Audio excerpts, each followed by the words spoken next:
Dneska je trochu lepšie počasie ako včera. Ráno som sa dal do reči s jednou, čo býva na hostelu tiež. Vravela, že ide k tomuto jazeru. Tak som si povedal, že idem tiež. Dobre som spravil.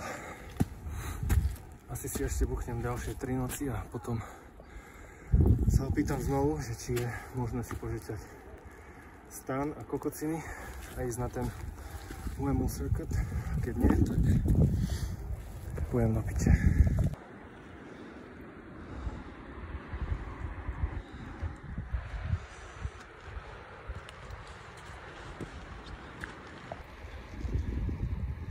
Krásna počasíčka.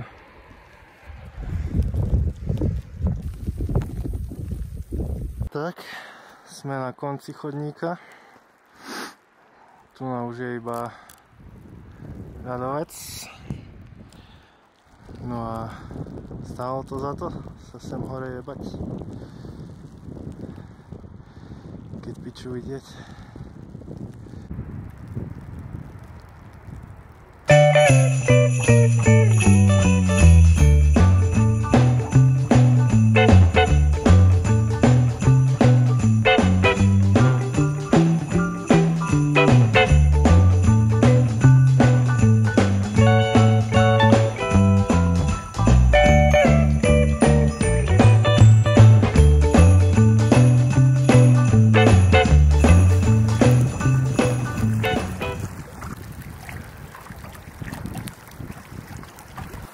No, musím sa priznať, že som na takú zimu nebol pripravený.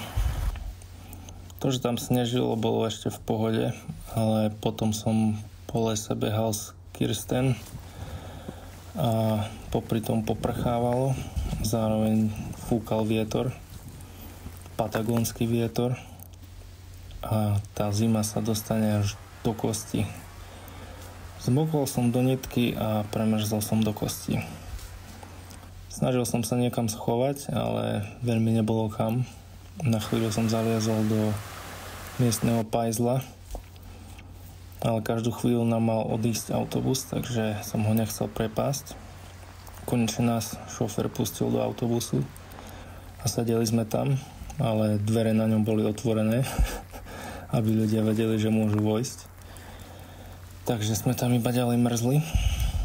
No a takto to asi vyzeralo.